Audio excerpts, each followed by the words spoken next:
탐정방송 임병수 대표입니다.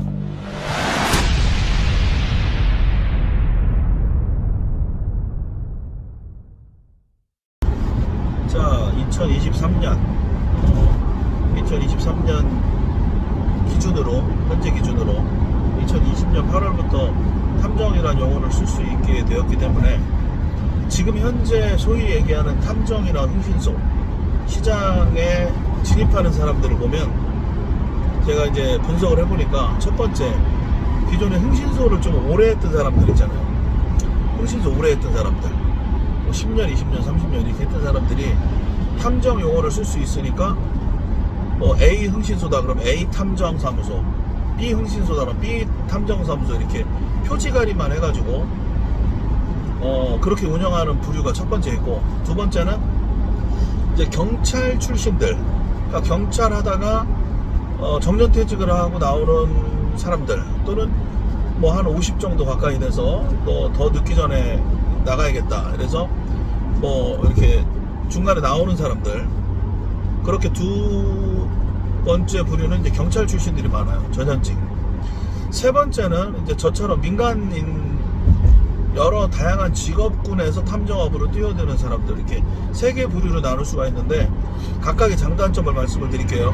일단 경찰 출신들이 탐정업을 하게 되면 경찰이 하는 일이 뭐예요? 사람 잡고 증거 수집하고 입증하고 뭐 이런 일들을 하는 게 경찰이죠. 그래서 탐정의 업무하고 되게 많이 비슷하죠. 그래서 심지어는 경찰 출신들은 탐정은 우리의 일이다, 우리의 제2의 일자리다, 이렇게 이야기를 많이 하시죠. 미행하고 추적하고 잠복하고 현장 탐문하고 이런 것들이 거의 경찰의 업무하고 비슷하기 때문에 외국의 사례도 그렇고 보통 경찰 출신들이 탐정업을 많이 영위를 해요. 첫 번째.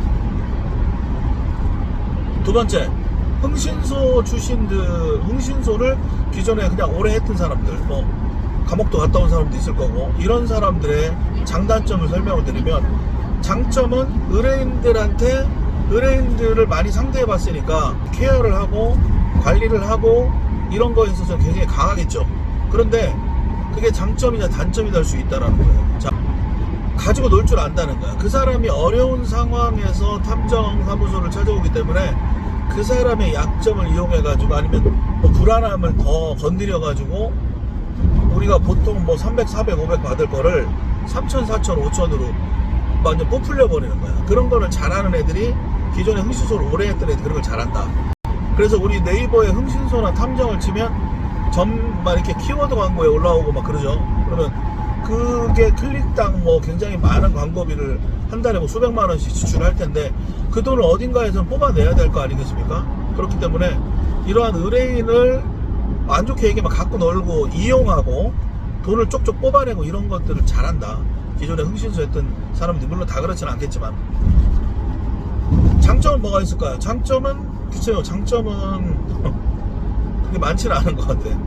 그 다음에 이제 세 번째, 저처럼 일반적으로 다른 직업을 갖고 있다가 직간접적으로 탐정에 관심을 가지고 이렇게 진입하는 사람들이 꽤 많을 거예요. 뭐 중소기업 사장을 했던 사람도 탐정업을 할 수가 있는 거고, 장사를 했던 사람들, 아니면 개인적인 어떤 자영업을 했던 사람들이 탐정업으로 뛰어드는 경우가 이제 세 번째인데, 그런 경우에 장점은 아까 흥신소 애들이 사람을 잘 관리한다고 그랬죠. 갖고 논다고 그랬죠. 근데 거기서 아주 안 좋은 못된 짓을 해가지고 뽑아내고 뭐 이런 것들을 한다라면, 일반적인 사업이나 다른 사업을 했던 사람들은 똑같이 상대방을 이렇게 의뢰인을 잘 관리하고 이런 걸 똑같이 잘하는데, 흥신소를 오래 했던 애들만큼 그렇게 나쁜 짓을 하지는 않겠죠. 그죠? 단점은 뭐가 있을까요?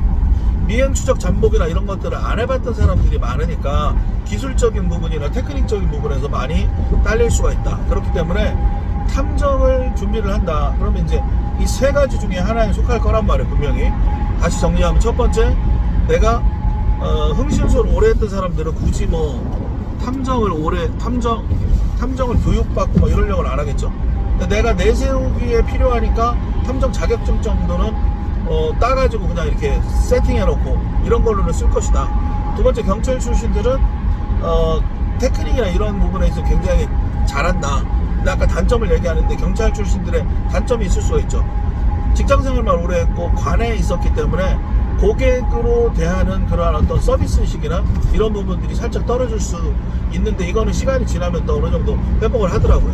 세 번째, 민간 영역에서 다양한 직업을 갖고 있는 사람이 함정에 진출했을 때 제가 아까 말씀드린 대로 이런 어떤 사람을 관리하고 이런 부분이 굉장히 뛰어나다. 하지만 경찰에서 뭐 어떤 미행추적 잠복의 어떤 스킬적인 부분이 많이 떨어질 수가 있다. 그렇기 때문에 이 세 가지 부류를 잘 정리를 하셔서 나한테 맞는 카테고리는 어디인가를 생각을 하셔서 탐정업을 준비를 할 때 탐정 자격증을 딸 것인가, 탐정 자격증을 따면 어떤 자격증을 딸 것인가, 그리고 나는 어떤 부분을 준비를 해야 될 것인가를 여러분들이 판단할 때 참조를 하시면 될 것 같습니다.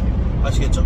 기타 궁금한 건 개인 연락 주시기 바랍니다. 감사합니다. 임병수 대표였습니다.